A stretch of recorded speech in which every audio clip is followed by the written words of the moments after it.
Somos un grupo de estudiantes de la Universidad Andina del Cusco, de la Escuela Profesional de Ingeniería Ambiental, llevando el curso de Manejo y Conservación de Suelos a cargo del ingeniero Teodoro Guarua Chipani. En esta ocasión, mi persona, David Chávez Vaca, mis compañeros Alan Noca Clemente Luis y Condori Colque Luz Marina, les hablaremos sobre la planificación de finca. En la actualidad, el suelo sufre muchas amenazas por motivos económicos, políticos e incluso sociales, lo que nos hace dudar del uso que a futuro le podemos dar a este recurso. Por ello se busca el uso sostenible y asumir medidas estrictas y profundas para un adecuado manejo y conservación de suelos. El objetivo de este presente informe es explicar mediante la información detallada la función específica de la planificación de fincas. Además es detectar los problemas de la degradación y cómo analizarlos para, junto al agricultor, elaborar medidas de solución. Por otro lado, se debe tomar en cuenta que la planificación en fincas se da a base de dos principios, que es el uso de la tierra de acuerdo a su capacidad y la participación del agricultor o de la comunidad en las etapas de proceso de la planificación. Planificación de finca consiste en distintas actividades en donde el productor tiene que hacer un buen uso de los recursos que tiene con el fin de obtener beneficios, considerando el medio ambiente y el entorno de la finca. Capacidad de uso de tierra. Esto se basa en la habilidad natural que tiene el suelo, es decir, en el grado de intensidad de uso para la producción de cultivos, ya sea cultivos pecuarios, cultivos forestales o usos paisajísticos, sin el deterioro del suelo, bajo tratamientos continuos y específicos. Estructura del sistema.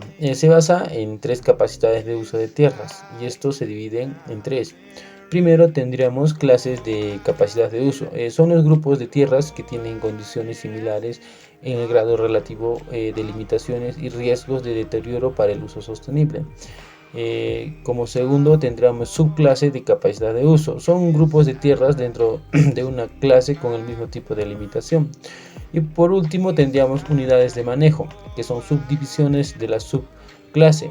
Llegan a indicar los factores específicos que limitan la utilización de suelo en actividades agropecuarias y forestales.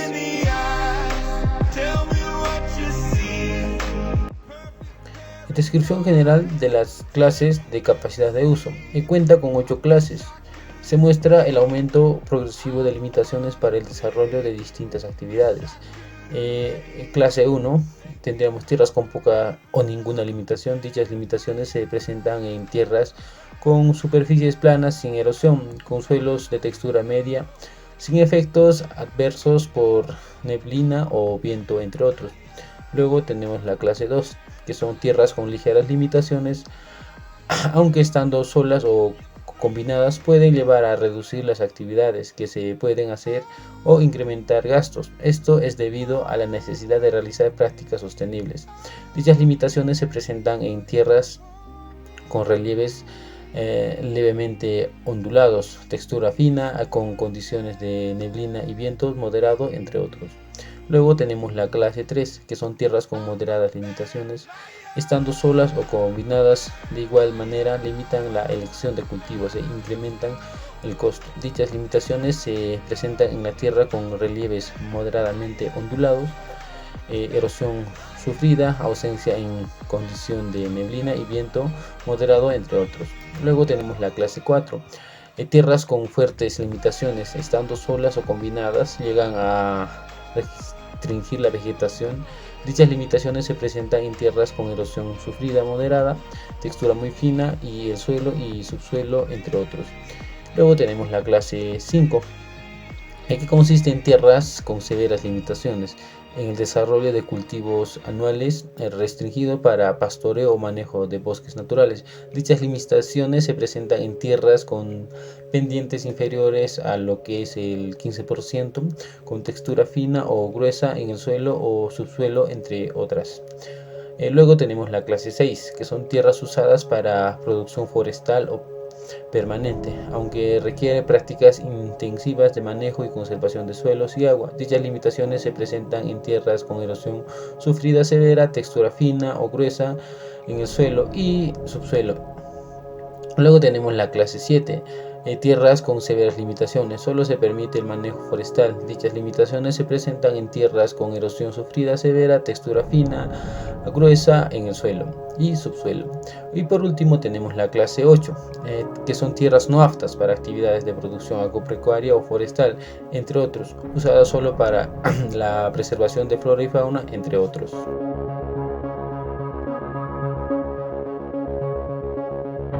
Descripción de las subclases de capacidad de uso. Para determinar las subclases de capacidad de uso, es recomendable comparar con las condiciones de terreno de la clase 1 anteriormente debido. Las limitaciones de subclase de la capacidad de uso de un suelo son debido primeramente a la erosión, referente a la pérdida potencial del suelo provocado por distintos factores como la acción del viento y escorrentía superficial. Ocurren por malas prácticas de manejo de suelos y potencian según grado de inclinación. El segundo tenemos el suelo, referente a la limitación que se provocan por factores como la profundidad efectiva, textura, pedregosidad, toxicidad y salinidad. Como tercero tendríamos el drenaje, que hace referente al exceso o deficiencia de humedad del suelo o riesgo de inundación, que son las causantes de estas limitaciones. Y por último tendríamos el clima, que es limitación debido a la característica climática que afectan negativamente el crecimiento de la flora.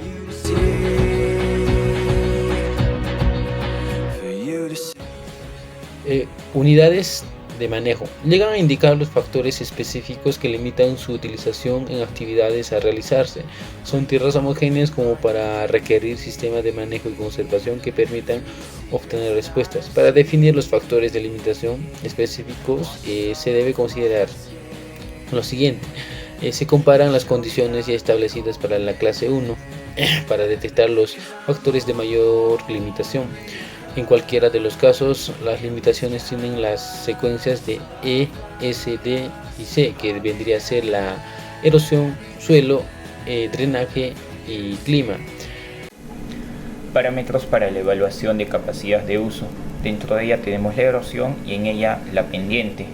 Esta se expresa como el grado de declive o relación que tiene entre las distancias, ya sea vertical u horizontal. Considerando que para un estudio más específico se toma en cuenta una mayor consideración en el microrrelieve, por la que la frecuencia de medición debe ser alta, ya que esto afectaría actividades como labranza y movimiento del agua sobre el suelo.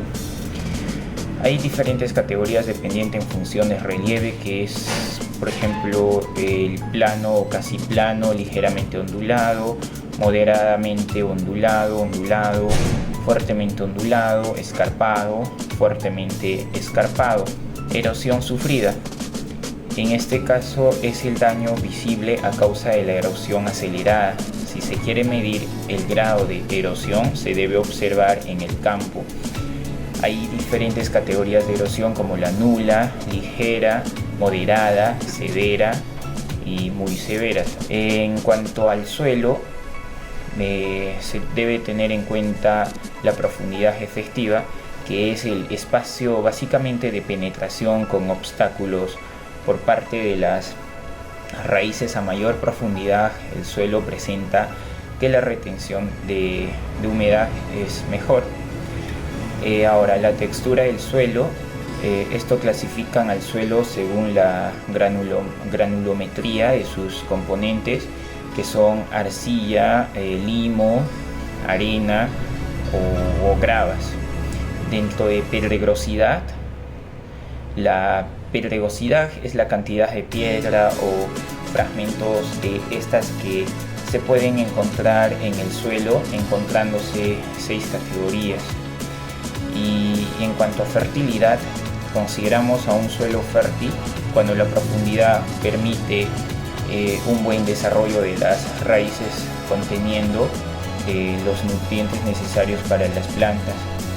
En cuanto a drenaje, el drenaje indica la cantidad de agua que entra en el suelo desde la superficie, moviéndose por los perfiles de suelo, puede ser natural o artificial. Tenemos dos tipos de drenaje, drenaje superficial y drenaje subterráneo.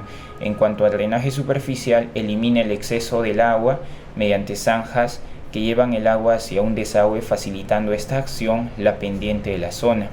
Y en cuanto a drenajes subterráneos, se puede dar mediante drenajes abiertos, profundos y desagüe de tuberías que conducen el agua a un colector sin pérdida de tierra cultivable. Ahora, en cuanto al clima, tenemos zonas de vida. Podemos evaluar el clima mediante el uso del diagrama de clasificación de Holtich. Él usa un modelo matemático para la evaluación de los factores climáticos, temperatura y humedad. En cuanto a viento, en el planeta existen distintas formas de presentar la clasificación de estas, como por ejemplo tenemos vientos constantes, vientos periódicos, vientos irregulares. Cada una de ellas, produciéndose en el Ecuador, tienden a ascender con mucha humedad desde el continente del mar, con vientos secos y fríos y vientos originados en el mar. Uso del sistema. El uso del sistema: para una clasificación de la Tierra necesitamos los datos del campo. La evaluación se dará mediante la consideración de parámetros específicos. Completando la totalidad de los datos, se procederá a la determinación de la clase. Parámetros modificables de la capacidad de uso de tierra. Se desarrollan prácticas específicas en tierras con diferentes tipos de limitación, y tanto la fertilidad como la pendiente, erosión sufrida, pueden corregirse con prácticas que son específicas de manejo y conservación de suelos. Además, el efecto del viento puede corregirse con la implementación de sistemas de riego, y por otro lado, el drenaje puede ser modificado con obras de planificación y conservación de fincas. El objetivo principal es demostrar al agricultor en forma clara las necesidades técnicas y las potencialidades productivas de cada unidad de tierra de la finca. Y para que esta planificación se lleve a cabo con éxito, es necesario que el agricultor esté involucrado en todos los procesos, desde la recolección de datos hasta la formulación de las opciones de manejo propuestas por el técnico. Las prácticas recomendadas de manejo son diagnóstico técnico económico, luego mapa de situación actual de la finca, y por último mapa de plan de manejo y conservación de finca. Uso del plan de conservación de las fincas. Este constituye la referencia técnica para la firma de la carta de entendimiento entre el agricultor y el Servicio Nacional de Conservación de Suelos y Agua, y el uso de este plan es para calcular los caudales de escorrentía superficial que deben ser controlados, diseñar las obras mecánicas planificadas entre los patrones disponibles en los diseños adecuados, seleccionar la modalidad de ejecución de las obras mecánicas y los implementos a usarse, estimar los movimientos de tierra y los materiales necesarios para la construcción de obras mecánicas. Estrategias para implementar el plan de conservación. 1. Intensificación parcial. Luego de la aplicación de las clases de capacidad de uso, el agricultor podrá saber que solo una parte de la finca es cultivable y la otra puede ser mejorada para que de este modo pueda producir y compensar el resto de la finca. 2. Tratamiento progresivo. No se debe presionar al agricultor para que ejecute todo el plan de conservación al mismo tiempo, sino por lo contrario se debe ayudar a aplicar dichas medidas que controlen la erosión en forma graduada. 3. Flexibilidad. El técnico debe de estar preparado para poder adaptarse a cualquier situación en donde el agricultor cambie de aviso en respuesta o cómo se está llevando a cabo el plan de manejo y conservación. Y el técnico debe de promover tratamientos alternativos. Se debe de buscar soluciones a cualquier problema presentado durante la etapa. Participación y educación del agricultor. La participación del agricultor es un punto clave para el éxito de cualquier programa de conservación que se desee implementar en un lugar determinado. Podemos tener técnicas de extensión. Un programa de conservación de suelos requiere concientizar y hacer saber que la erosión de suelos Es el mayor problema que enfrentan los agricultores. Básicamente es la principal razón de que muchos de sus cultivos se muestren pobres, y una de esas técnicas de extensión más efectivas puede ser las discusiones informales con los agricultores, las presentaciones formales en donde se dan charlas. Mediante esos cursos permitan al técnico enseñar a los agricultores una serie de técnicas mediante demostraciones eficaces. Y otro de los medios para la participación de los agricultores son los incentivos.